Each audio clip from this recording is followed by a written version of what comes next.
Good morning, YouTube. So today we're going to start the process of buying my next supercar. So are you recording all of the nefarious activities? If you're new to the channel, my name is Dan and this is my garage and this is my Ferrari 458, which is actually for sale right now. And I have quite a few people interested in buying it. So basically I'm starting to hedge my bet and start looking for another car because it looks like this thing's gonna be gone pretty quickly, which is gonna make me very sad. Are you crying? Am I crying? No, I'm not crying. You're crying. It's okay to cry. People cry. It's great, but I'm not crying. I'm not a crier. I don't cry. I work out. So I have to balance out what car that I personally want with what car I think is actually gonna do good for my channel and for my business. And so I've been looking around and, well, I think I want to venture outside of the Ferrari brand because I've been playing with Ferraris for 5 or 6 years now on this channel, and well, I don't necessarily have this channel set up to be just a Ferrari channel. It wasn't my goal, it never was, but I mean, I love Ferrari. They're a great brand, but maybe it's time for something else. So, thinking that we need to do a Lamborghini. What did you say? Yeah, I know. At least we're sticking with Italians, right? Corretto. So before we get into all of that, real quick, if you want to support us, please like, share, and subscribe. And of course, go visit normalguysupercar.com. We do appreciate it when you guys do that. There you can buy parts and services for your supercar, and we do appreciate it when you guys support us. So here's what's going on is I've found quite a few cars I like, and I'm, again, looking for Lamborghinis because I think we got to try something different, and I think that'll be good for the channel to just shake it up a little bit. For the love of God, cherish it. I want to learn more about these Lamborghinis because, well, obviously people love them, so I want to experience that. And I kind of thought about it and I said, you know, let's go back to my roots. The original thing about this channel was it was supposed to be kind of tailored towards normal guys owning supercars. And right now, I think the one car that is kind of obtainable by the normal guy classification of budgets is the Gallardo. So I am specifically looking for a Lamborghini Gallardo, and I want to find one that's kind of like my first Ferrari F430, which means I want one that's got some problems. I want one that we can work on that's going to need to have some love. Get to pet you and love you and hug you and squeeze you all up. Won't that be fun?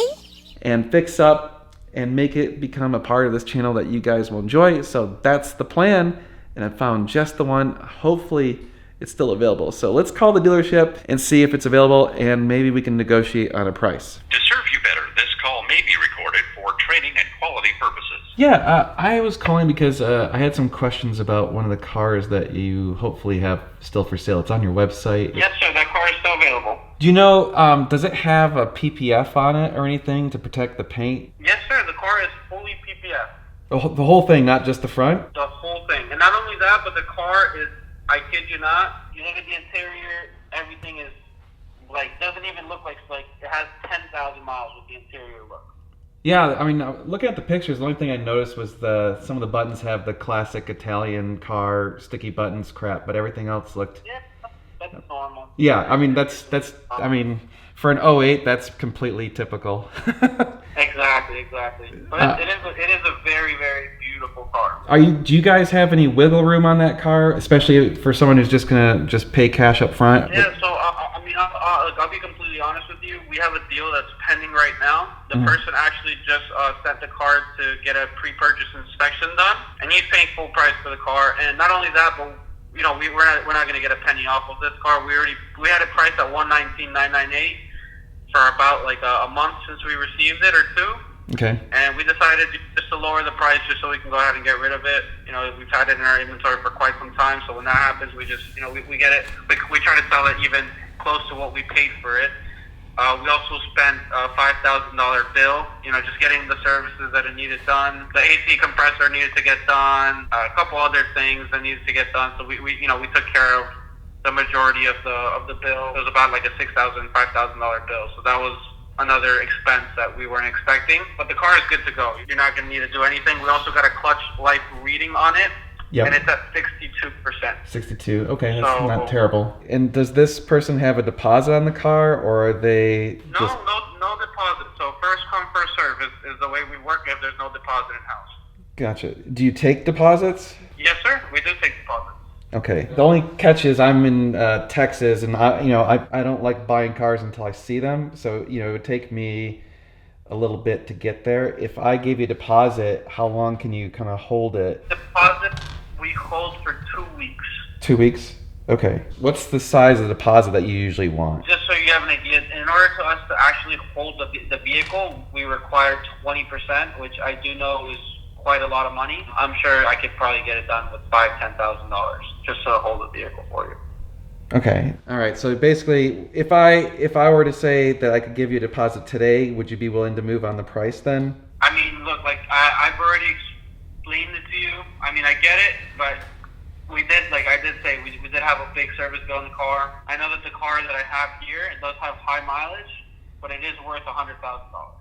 Yeah, I'm not debating that it's worth $100,000. My assumption is that there's going to be something wrong with it, pretty quickly here. It's, I'm not saying that you guys didn't get it sorted. It's going to need something. Like, it's just, there's no way it won't. You have an offer in mind that I can at least bring to the owners of the company and so they can consider? I can always, present them to them the offer and that you're going to leave a deposit and just to see, just to work with them to see what they say. Sure. Yeah, I mean, I think at $94,000, I think that's a very fair price given the miles. And at that price, I can move pretty quickly. I don't know if it'd be possible to get out there this week, but I might be able to get out there next week to grab it. I mean, I've got my own truck and trailer and everything. It's just a matter of to get all the way over there to you guys. It's like a 2-day drive each way. Okay, well, I do know that 94,000 is close to I think that I do believe that that's even our cost of what we paid for the vehicle. So I don't even think they would consider that. I'm just being straightforward. I mean, I'll give them the offer, but like I said, we have a deal on the table right now at full price. So they're probably just gonna wait it out. Pass it along to them. I mean, that kind of shows you. I mean, that's what you guys paid. That's kind of, like I said, that's what I thought was a fair price. So what we'll do is we'll go ahead and I'll present them the offer, see what they say. Maybe for some odd reason they want to sell it. So if that's how they're feeling, then we'll see what they say. Let me talk to them and I'll give you a call right back. Okay? Sounds good. All right. So you could tell when I gave the $94,000 offer. I mean, I wouldn't be surprised if that's what they paid at auction. But that means, if they can come around to like $96,000, $98,000, they're still making money on it. He claims that they paid $6,000 to fix the AC and some other stuff. Maybe, maybe not. I don't know. And then, of course, they always have another buyer. I wouldn't be surprised if it's going out to get a PPI. I'll be curious to see if I ask to get a copy of that, how much they want to charge for that PPI. If it's only like a couple $100, I'll do it. But if it's going to be like, $900,000, I'm not really interested in it because I'll just do it myself. So ultimately what I need to figure out is, am I willing to pay that much for that car? I mean, I think once it's cleaned up and everything, because it's going to need some work. It's just got to. Realistically, in the current market, it probably is worth maybe 110, 115 once it's all cleaned up with those miles. Shoot, I forgot to ask about the condition of the tires, so we'll talk about that in the next phone call if they call back or when they call back. Tires are a big sticking point for me because they're expensive. To replace all 4 tires on a car like this can range from like $1,500 to $2,500. So, I mean, that's a big chunk of change.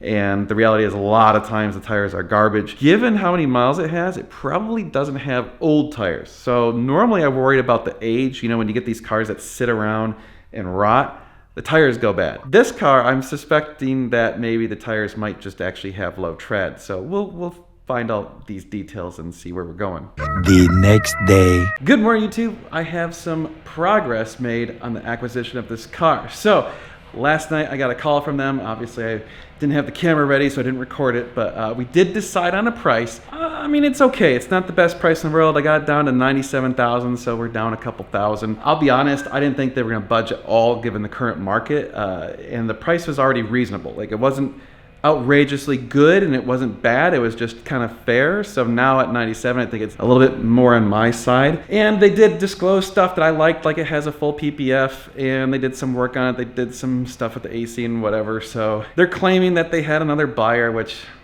who knows? I mean, Dealerships always say that, so they might have, they might not. I don't really care. I don't care if they're lying to me or not. I just want this car because I think it's the right car for the channel. And I think it's at a good price. It's not a screaming deal, but it's good enough, so I'm happy with that. So they actually want me to call them back, and we're going to discuss the trade-in options. So we might trade this in. Who knows? So I'm going to call them. We're going to see how this goes, and yeah, it could be a little bit interesting. Care Motor Cars? Hey, Steven, it's Dan. How you doing, man? Good, sir. I was actually looking for your phone number. That's great that you called. You know, I sent all the details to my boss. He's not interested in either car at the prices that you suggested. Okay. He didn't even give me, an offer to counter, so I guess we're not going to have to move forward on the trades. Okay. But So I want to get a deposit over to you. okay. All right. So what I'm going to do is I'm going to send you a bill of sale now. How much is the deposit going to be so I can put it on the bill of sale? Sure, you said 5,000 would be sufficient. Is that fine? Yes, sir. 5,000 is sufficient. Okay. The only concern I have is I might not be able to make it there until like right around like the 30th or so. Would that be fine?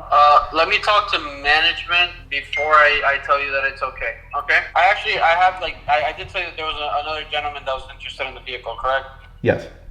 Yes, and they actually sent the car for a pre-purchase inspection. Why wouldn't you just pay for the pre-purchase inspection to make you comfortable wiring the full amount?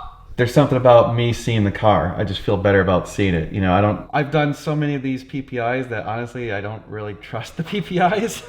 Some of them are really good and some of them are really terrible. Let me send you a bill of sale so we can have something in writing, and we'll go ahead and send it over, okay? Great. Sounds good, man. Thank you so much. All right. Well, he's going to send over the bill of sale. I'll send a deposit, and then we'll try and get over there as soon as possible to go buy this car. I'm not a big fan of these third-party PPIs because some of them are good, some of them are terrible. If you can't get there, you should do one. Yeah, I think it's the absolute minimum if you're not going to go see the car. But I recommend always going and seeing the car, even if it costs you some money and time to go fly out there and see the car and then fly home. That to me is worth it. You should drive it, see it, get your hands on it, really look it over, because at least in my experience, I can look over it pretty good and know very clearly if this is the right car, it's what they're saying and all that stuff. The last thing I want is for that car to show up in my driveway and have the PPI be wrong or have what they've told me be wrong. I trust my own eyes. But obviously, again, if you can't do that, if you can't get there and see it, the PPI is an absolute must at a bare minimum. You need to do that. And make sure it's by a third-party independent PPI so it's not done through the actual company itself.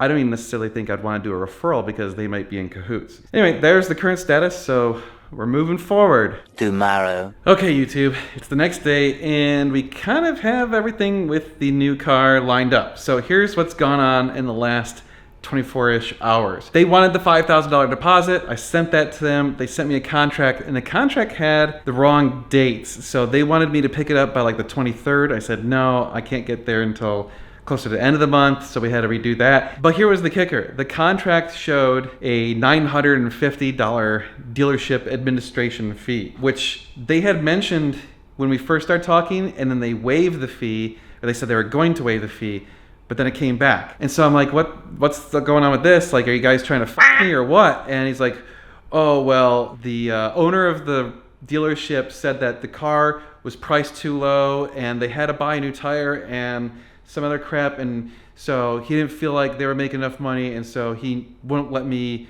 waive that fee. It has to happen. So it's like, it's one of those where it's like, okay. So I literally on the phone go, okay, if I show up to buy this car, are you gonna f me again, or is this it? This is the only time that you're gonna f me, right? This is it. And he's like, oh yeah, like that. No, that's the price. Blah, blah. I'm like, okay. So as of this point, the deposit's down, contract's signed. That car is basically as good as mine. I just need to pay for it, which we're not going to do until we go out there to see it. So Adam and I are going to fly out there and drive it home. That's what we decided. We decided we're not going to trailer it home. We're going to fly out there and drive it home because it's far enough away that it'd be 2 days driving there and 2 days driving back, and I don't feel like being gone for 4 days just to go get this car. That way we could just switch off driving, me and him, and we're just going to drive straight through. It's like 20-hour drive it's gonna suck. It's really gonna suck in this car. So that's where we're at right now. We have a new car for this channel. We even have a different brand. It's exciting. I'm very excited. I am glad that we finally get to welcome a Lamborghini into the garage, and we'll bring you along when we go pick it up, show you in person, so then you can actually get to see this thing. And of course, you know, we're gonna do some work on it. We'll obviously maintain it, get it up to good condition, make sure it's nice and good. Maybe do a conversion. I don't know. That's not off the table yet. You guys will love it. So please like, share, and subscribe, and hit the notification bell. And of course, go visit normalguysupercar.com for all your parts and services. And we love it when you guys support us. We do appreciate that greatly. But you guys are amazing. We're going to have a lot more car stuff coming your way. So you're going to want to stay tuned. It's going to be sweet.